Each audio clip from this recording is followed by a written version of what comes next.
Hello friends, welcome back to my YouTube channel education Gyan study. तो friends, आज हम लोग इस वीडियो में गवर्नमेंट ऑफ राजस्थान के द्वारा जो भी न्यू नोटिफिकेशन आई है, आज हम लोग इस वीडियो में उसके बारे में डिटेल देखने वाले हैं कि उसके लिए आपको एज लिमिट क्या चाहिए, आपको उसके लिए एलिजिबिलिटी क्या चाहिए, उसका एग्जाम पैटर्न क्या है।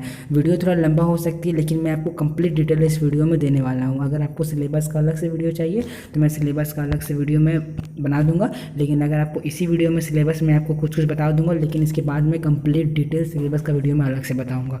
ओके फ्रेंड्स, तो देखिए यहाँ पर जो वैकेंसी आई है उसका देखिए पूरा नाम क्या है, RSPCB। इसका मतलब क्या होता है, Rajasthan state pollution control board की तरफ से ये वैकेंसी आई है। इसके लिए आपको 3 पोस्ट पर वैकेंसी आई है। एक है लॉ ऑफिसर, एक है जूनियर साइंटिफिक ऑफिसर, तीसरा है जूनियर इन्वायरमेंट इंजीनियर। इसका मतलब 3 पोस्ट में ये वैकेंसी आई है। टोटल आपका 114 टोटल आपका पोस्ट आया हुआ है। ओके फ्रेंड्स, इसका जो पोस्ट किया गया वैकेंसी को, वो 9 अक्टूबर को पोस्ट किया गया है। इसके बाद चलिए इसके नीचे हम लोग और डिटेल को थोड़ा देख लेते हैं। इसके नीचे आपको डिटेल ये दिया हुआ है कि यहाँ पर एप्लीकेशन जो होगा, जब से फॉर्म भराना शुरू होगा, ये आपका 18 अक्टूबर से एप्लीकेशन भराना शुरू होगा और इसका लास्ट डेट आपका है 17 नवंबर 2023। और जो एग्ज़ाम फी आपका लास्ट डेट है वो भी आपका 17 तारीख को है। और आपका CBT एग्ज़ाम होने वाला है। CBT एग्ज़ाम का डेट यहाँ नहीं दिया गया है। CBT एग्ज़ाम कब होगा ये आपको नोटिफिकेशन के द्वारा बताया जाएगा। आप अगर फॉर्म भरेंगे तो आपको मैसेज के द्वारा आपको बता दिया जाएगा एग्ज़ाम कब होगा। सबसे बढ़िया बात यहाँ पर ये है कि यहाँ पर आपको फॉर्म का फीस नहीं लग रहा है, मतलब 0 फी फॉर ऑल कैंडिडेट। अगर आप राजस्थान से है तो राजस्थान के आप SC ST OBC होंगे तो आपको भी नो फी पे करना पड़ेगा। अगर आप जनरल अगर आप राजस्थान के जनरल, या तो अगर आप अदर स्टेट के हैं तभी आपको 0 फॉर्म फी पेमेंट करनी पड़ेगी। यहाँ पर एक और प्रॉब्लम क्या आती है स्टूडेंट को कि मैं जनरल में हूँ कि मैं OBC हूँ। तो मैं आपको बता दूँ, राजस्थान स्टेट का अगर आपके पास OBC और SC ST अगर आप राजस्थान के डोमिसाइल अगर आपके पास है SC ST OBC, अगर आप राजस्थान के हैं तभी आप SC ST OBC में काउंट होंगे। और जो राजस्थान के जो जनरल है वो भी जनरल में आएंगे। और अदर स्टेट राजस्थान के अलावा और भी जितने स्टेट हैं इंडिया में, अगर आप वो सब स्टेट से अप्लाई कर रहे हैं फॉर्म को, तो आप जनरल में ही काउंट किए जाएंगे। ओके, अब यहाँ जो एज लिमिट जो है 18 से 40 साल दिया गया है। और जो एज रिलैक्सेशन दिया गया है ये SC ST OBC को ही बस दिया गया है। जनरल को एज रिलैक्सेशन नहीं दिया हुआ है, जनरल को एज रिलैक्सेशन नहीं दिया गया। ये मैं आपको कंप्लीट डिटेल नोटिफिकेशन में मैं आपको बताऊंगा किसको कितना एज लिमिट में रिलैक्सेशन दिया गया है। ओके फ्रेंड्स, अब देखिए एज लिमिट आपका कब से काउंट होगा। आपका जो एज लिमिट काउंट किया जाएगा ये आपका काउंट किया जाएगा 1 जनवरी 2024 से। ओके, टोटल पोस्ट मैंने आपको बता दिया था 114 टोटल पोस्ट आपका है। यहाँ पर लॉ ऑफिसर के बाद लॉ ऑफिसर का मैं यहाँ देख लूँ तो यहाँ पर आपको लॉ ऑफिसर केवल आपको 2 पोस्ट दिया गया है। इसके लिए आपका क्वालिफिकेशन क्या चाहिए, bachelor degree in law LLB होना चाहिए विथ 3 ईयर एक्सपीरियंस। आपको 3 साल एक्सपीरियंस चाहिए और आपका बैचलर डिग्री इन लॉ चाहिए।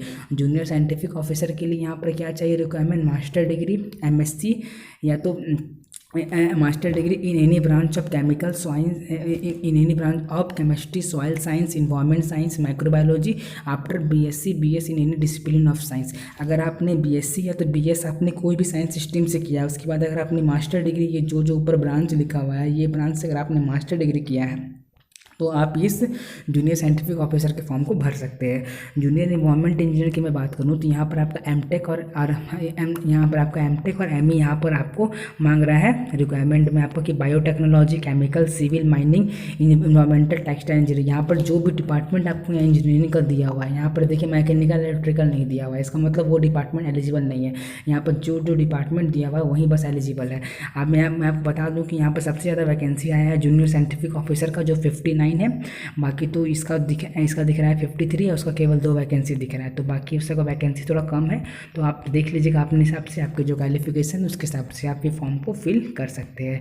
ओके, फॉर्म फिल करने के लिए क्या क्या डॉक्यूमेंट चाहिए आपको पता ही है, 10th 12th। और जो आप जैसे फॉर्म भर रहे हैं आपको जो क्वालिफिकेशन मांगा है वो क्वालिफिकेशन सर्टिफिकेट चाहिए। और जिसमें एक्सपीरियंस मांगा है आपको उसमें एक्सपीरियंस सर्टिफिकेट भी चाहिए। इमेज क्या कैसे अपलोड करना है ये आप फॉर्म जहाँ से भरते हैं वहाँ से आप पता कर सकते हैं। वहाँ पर आपको दिया होगा कि ईमेल आपको फ़ोटो कौन से साइज़ के चाहिए, आपको फ़ोटो कितने साइज़ कितने MB का होना चाहिए, आपको सब दिया रहता है। ओके, अब चलिए हम लोग इसका डिटेल नोटिफिकेशन को देख लेते हैं। वहाँ पर मैं आपको डिटेल से समझा पाऊँगा कि इसमें कंप्लीट नोटिफिकेशन क्या है। ओके, चलिए नोटिफिकेशन डाउनलोड हो चुका है। अब चलिए मैं आपको यहाँ कंप्लीट डिटेल समझाता हूँ नोटिफिकेशन में, क्योंकि वहाँ पर आपको कंप्लीट नहीं समझ आ रही थी। जो मैं आपको वहाँ बता चुका हूँ मैं आपको यहाँ दोबारा नहीं बताऊँगा क्योंकि वीडियो लंबी हो जाएगी, तो मैं नहीं चाहता हूँ कि वीडियो लंबा हो। ठीक है, देखिए यहाँ पर जो लिखा हुआ है, जो वहाँ मैंने आपको बताया था JSO JEE और LO लॉ ऑफिसर, यहाँ पर सबका हिंदी लिखा हुआ है। देखिए आप देख सकते हैं, तो उसमें आप कन्फ्यूजन मत कीजिएगा, आप यहाँ देख सकते हैं, ठीक है। यहाँ देखिए किसके लिए कितनी सीट यहाँ पर वो दिया गया है, आप ये भी देख सकते हैं। इसके बाद चलिए मैं देखता हूँ यहाँ पर कि एज रिलैक्सेशन किसको क्या मिले। देखिए पहले एलिजिबिलिटी देख लेता हूँ। Must be a law graduate from a university by law of India और equivalent with a 3 years course of proficiency degree. इसका मतलब कि 3 year एक्सपीरियंस जो आपको मांगा गया था लॉ ऑफिसर 2 के लिए। और जूनियर साइंटिफिक ऑफिसर के लिए यहाँ पर आपको दिया हुआ फर्स्ट क्लास MSc या MS in any branch of chemistry, soil science, environment science, microbiology after BSc in any, मतलब आप BSc या तो BS, आप कोई भी डिसिप्लिन से आप किए होंगे साइंस से, लेकिन आपको MSc जो आपको दिया हुआ है और आपको जो क्वालिफिकेशन दिया हुआ है आप यहाँ पढ़ सकते हैं। डिटेल क्वालिफिकेशन आपको यहाँ दिया गया है और आपको यहाँ दिया हुआ है कि मिनिमम 60% मार्क्स आपको चाहिए। अगर आपका CGPA में है तो आप उसको परसेंटेज में कन्वर्ट करके आपको मिनिमम 60% मार्क्स चाहिए। आपको यहाँ पर दिया गया जो आपको वेतन दिया जाएगा, जो आपको लॉ ऑफिसर का जो वेतन दिया जाएगा वो आपको लेवल 12 मैट्रिक्स के अनुसार आपको दिया जाएगा। और यहाँ जो लिखा हुआ है कनिष्ठ पर्यावरण अधिकारी, वहाँ पर आपको लेवल 10 के हिसाब से आपको पेमेंट दिया जाएगा। इसका मतलब 2 में आपको लेवल 12 के हिसाब से वेतन दिया जाएगा और आपका इसमें आपको लेवल 10 के हिसाब से वेतन दिया जाएगा। आप समझ सकते हैं, आपको गवर्नमेंट बेनिफिट भी आपको सारा दिया जाएगा। आयु सीमा यहाँ दिया हुआ है 18 से 40 साल। आप देखिए राष्ट्र, इसके लिए आपको एलिजिबिलिटी क्या चाहिए, आप भारत के नागरिक हो या नेपाल का प्रजनन हो। यहाँ पर सब हिंदी लिखा हुआ है, शुद्ध हिंदी, आप इसको देख सकते हैं। उतना शुद्ध हिंदी ये देते हैं PDF में, क्या बताऊँ मैं, इतना लिखा हुआ है हिंदी, आप इसको देख सकते हैं। उसके बाद अब चलिए हम लोग देख सकते हैं एज लिमिट किसको छूट मिला है। लिखा हुआ male candidate belonging to SC ST या तो फिर OBC या तो EWS of Rajasthan state, only Rajasthan state. अगर आप सुन लीजिए, अगर आप SC ST OBC या EWS अगर आप कोई भी कैटेगरी में आते हैं जनरल के अलावा किसी और स्टेट के, तो आप जनरल में ही काउंट होंगे क्योंकि आप राजस्थान का फॉर्म भर रहे हैं। अगर आप राजस्थान के अगर आप है SC ST OBC तभी आपको ये छूट मिलेगी 5 साल की, ओके। और जो वुमेन कैंडिडेट है बिलोंगिंग टू जनरल कैटेगरी, उसके लिए आपको 5 साल की छूट मिलेगी, ओके।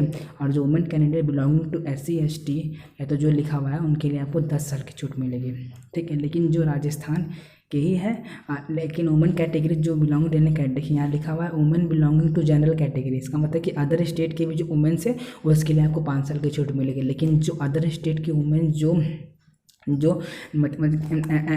अदर स्टेट की जो मेल है जो जनरल में, उनको यहाँ कोई छूट नहीं दी जाएगी। केवल वुमेन्स को यहाँ छूट दी जा रही है 5 साल की, आप जिससे कि वैकेंसी में देख सकते हो। उसके बाद और भी यहाँ छूट लिखा हुआ है, जो मेन था मैंने आपको बता दिया, ओके। अब चलिए हम लोग देख लेते हैं इसका सिलेबस के बारे में। सिलेबस में आपको डिटेल इस वीडियो में नहीं दूंगा, मैं आपको नेक्स्ट वीडियो में दूंगा। मैं यहाँ बस आप सिलेबस को देख सकते हैं कि हर एक एग्जाम जो तीनों जो पोस्ट निकला हुआ है सबका पार्ट A पार्ट B में एग्जाम होने वाला है। पार्ट A में आपको देखिए क्या कि आपको लॉ से क्वेश्चन पूछे जाएंगे। पार्ट B में आपको GK मैथमेटिक्स रीजनिंग और करंट अफेयर्स आपको क्वेश्चन पूछे जाएंगे। टोटल आपका 75 क्वेश्चन होंगे। पार्ट A में 60 क्वेश्चन, पार्ट B में 15 question. Each question will carry 3 marks, 1 marks will deducted for each wrong answer. अगर आप एक गलत आंसर करते हैं आपका 1 मार्क्स डिडक्ट किया जाएगा और 40% आपका पासिंग नंबर है। और आपका टोटल 90 मिनट दिया जाएगा। टोटल मार्क्स आपका 225 है। आप इसको ऐड कर सकते, आप इसको जोड़ सकते हैं 75 × 3 225, ओके।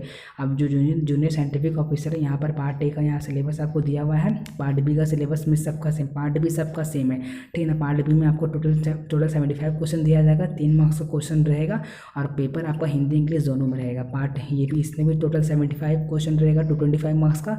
और जो जूनियर इन्वायरमेंट इंजीनियर है इसमें भी टोटल आपका 75 क्वेश्चन रहेगा 225 मार्क्स का। इसमें भी पार्ट B में आपका सेम सिलेबस है और पार्ट A में थोड़ा बस सिलेबस में, इसका मतलब पार्ट A के सिलेबस में बस चेंजिंग किया गया है क्योंकि अलग अलग डिपार्टमेंट का नाम है, अलग अलग आपको पोस्ट मिलेगा। तो पार्ट A सब में अलग अलग है, पार्ट B सब में अलग अलग है, आप देख सकते हैं। तो ये रहा आज का हमारा कंप्लीट वीडियो। अगर आपको वीडियो पसंद आया है तो वीडियो को लाइक करें और चैनल को सब्सक्राइब करें, और जिनको ये वैकेंसी भरना है उन तक ये वीडियो जरूर पहुँचाएँ। और आपको लोगों का सपोर्ट रहेगा तो हम अपने चैनल में आपको ऐसे ही education related video time to time देते रहेंगे। तो thanks for watching my videos.